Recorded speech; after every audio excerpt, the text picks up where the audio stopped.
আসসালামু আলাইকুম। ডিজাইন ওয়ার্ল্ডের পক্ষ থেকে আপনাদের সবাইকে স্বাগতম। ভিউয়ার্স, আমাদের আসলে অনেকেরই স্বপ্ন থাকে যে নিজের একটি বাড়ি হবে।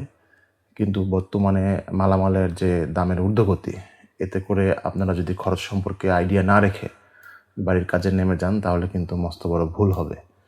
তো তারই ধারাবাহিকতায় আপনাদের আমি খরচের একটা আইডিয়া দেওয়ার জন্য দোতলা বাড়ির ফাউন্ডেশন দিয়ে একটি কলাম করতে কত টাকা খরচ হয় এই বিষয়টি আজকে আমি আপনাদের সাথে আলোচনা করব। তো এইখানে কিন্তু ফাউন্ডেশন এবং কলাম আবার একতলা এবং দোতলা পর্যন্ত কত খরচ হবে এটা কিন্তু আমি আলাদা আলাদা করে দেখাই দিয়েছি এখানে। তো আসুন আর কথা না বাড়িয়ে শুরু করি। ফার্স্টে এখানে আমরা ফাউন্ডেশন খরচটা দেখব। তো এইখানে দেখেন এই লাইনে আছে এইভাবে ফাউন্ডেশনের সাইজ, তারপরে ফাউন্ডেশনের থিকনেস, রড কী রডটা দেবেন এবং কতটুকু গ্যাপে গ্যাপে দিবেন এবং খরচের যে হিসাব সেটি। তো দেখেন এখানে ফাউন্ডেশনের যে সাইজটা আমি রেখেছি 4 ফিট বাই 4 ফিট। এরকমই হয় আর কি, এই 3 ধরনেরই আর কি সচরাচর হয়ে থাকে, 4 feet by 4 feet, 4.5 feet by 4.5 feet এবং 5 ফিট বাই 5 ফিট।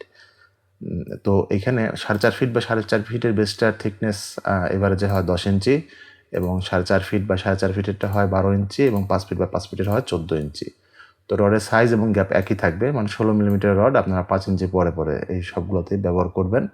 তাহলে 4 ফিট বা 4 ফিটের যে বেসটি, সেই বেসটি বাবদ আপনার এখানে খরচ হবে 12,000 টাকা এবং 4.5 ফিট বা 4.5 ফিটের যে বেসটি, এই বেসটি বাবদ আপনার খরচ হবে 16,000 টাকা এবং 5 ফিট বা 5 ফিটের যদি একটি বেস করেন তাহলে সেক্ষেত্রে খরচ হবে 20,000 টাকা। তো এখানে কিন্তু খরচের হিসাবটা একটু তারতম্য হতে পারে। আমি আমার এখানে লোকাল হিসাবে আমি এই মালামালের দর ধরে আমি হিসাব করেছি। আপনাদের ওইখানে হয়তো একটু তারতম্য হতে পারে, একটু কম বেশি হতে পারে, এটা আপনারা অ্যাডজাস্ট করে নেবেন। এরপরে দেখেন এখানে কলামের সাইজ, এটা কিন্তু একতলার জন্য।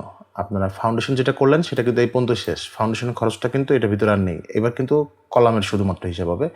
একতলার যদি একটি কলাম আপনারা করেন তখন সেই ক্ষেত্রে কি খরচ হবে সেটা আমি এখন আপনাদের দেখাবো। 10 ইঞ্চি বাই 12 ইঞ্চির যদি কলামের সাইজ হয় এবং রড যদি হয় 4টি ভিতরে দেওয়া আর 8 মিলিমিটারের চুড়ি 4 ইঞ্চি পরে পরে এভারেজে যদি আপনারা ব্যবহার করেন, সেই ক্ষেত্রে আপনাদের এখানে খরচ হবে 20,000 টাকা। আবার এরকম হয় 10 ইঞ্চি বা 12 ইঞ্চি সাইজেরই কলাম থাকবে, তবে রড থাকবে 6টি 16 মিলিমিটারের এবং চুড়ি রড থাকবে 8 মিলিমিটারের 4 ইঞ্চি পরে পরে, তাহলে সেই ক্ষেত্রে কিন্তু খরচের হিসাবটা আসে 21,000 টাকা। আচ্ছা, এরপরে হলো 12 ইঞ্চি বা 12 ইঞ্চির যে কলাম, এই কলামের যদি রড থাকে 16 মিলিমিটারের 6টি এবং চুরি রড যদি 8 মিলিমিটারের 4 ইঞ্চি পরে পরে ব্যবহার করা হয় তাহলে এখানে খরচ আসবে 22,000 টাকা। এই খরচটা শুধুমাত্র কলাম বাবদ। এখানে কিন্তু শর্ট কলাম দিয়ে একটা তলা পর্যন্ত আর কি খরচটা এখানে আছে। শর্ট কলাম থেকে একটা তলা পর্যন্ত বিটির হাইট আমি এখানে ধরেছি 3 ফিট। আচ্ছা, এবার আমরা যদি দেখি যে দোতলার জন্য ওই কলামটাই আমরা যদি এবার দোতলা পর্যন্ত এক্সটেনশন করি, একতলা থেকে এবার দোতলা যাব, তখন সেক্ষেত্রে আমাদের সব একই থাকবে, একতলার জন্য মতনই। তার কারণ আপনারা জানেন যে আমরা একতলা বা দোতলার জন্য কলামের ভিতরে কোনো ভেরিয়েশন ওইভাবে আনি না। কলাম যেটা সাইজ আছে এবং যে পরিমাণ রড দেওয়া আছে সেই পরিমাণ রডটাই উঠে যায় একদম হুবহু।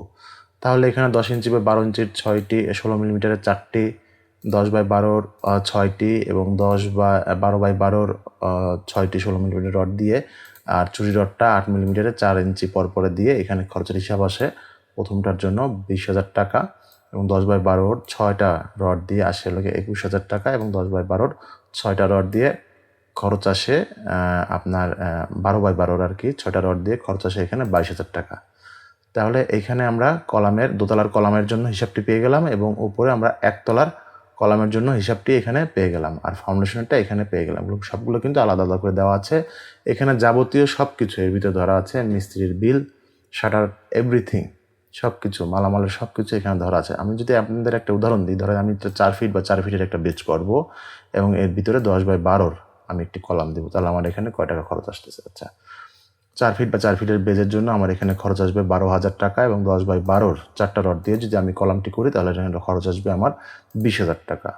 তাহলে আমার এখানে 20 আর এই 12, 32,000 টাকা আমার খরচ আসবে দোতলা ফাউন্ডেশন দিয়ে একতলা কমপ্লিট করতে। একটা কলামের খরচ আসবে এটা।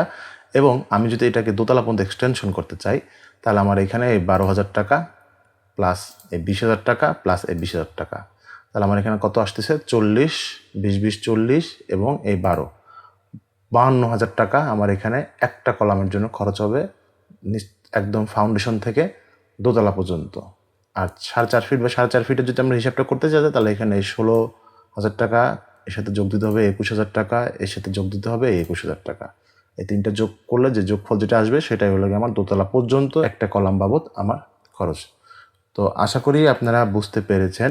তারপরও যদি বুঝতে কোনো সমস্যা হয়ে থাকে আমাকে অবশ্যই জানাবেন, আমি আমার কমেন্ট সেকশনে উত্তর দেওয়ার চেষ্টা করব। তো ভালো থাকবেন, দেখা হবে পরবর্তীতে নতুন কোনো একটা ভিডিওতে। আল্লাহ হাফেজ।